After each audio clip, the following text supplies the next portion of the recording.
What is the difference between spirituality, faith, and religion? Well, that's not a very well posed question. I don't mean that to be critical. I'm going to restructure the question.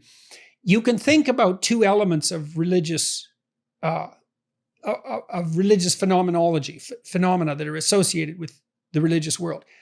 There's a spiritual element that's less constrained by belief and more a consequence of, say, emotion and motivation and aesthetic experience and all of that, unbounded in some way by explicit dogma. So there's a dogmatic element and a spiritual element, and that would correspond, roughly speaking, to belief versus exploration in a more general cognitive sense, roughly.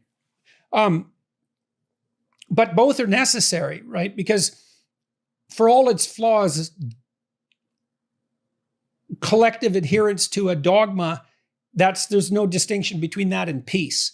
Because peace reigns when people accept unquestioningly a sufficient number of presuppositions to guarantee cooperation. So you don't get away without dogma. You might say you're anti-dogmatic. It's like, yeah, in some ways, possibly now and then.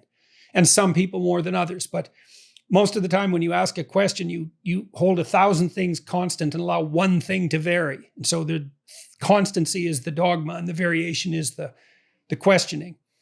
There's a spiritual element that's associated with experience, with awe, with wonder, with questions about the meaning of life, with the feeling of love, the feeling of devotion, the feeling of duty, the desire to admire, the aesthetic sense that a visit to a cathedral might produce, or gospel music, or music in general, for that matter, which has a pronounced religious element, spiritual element.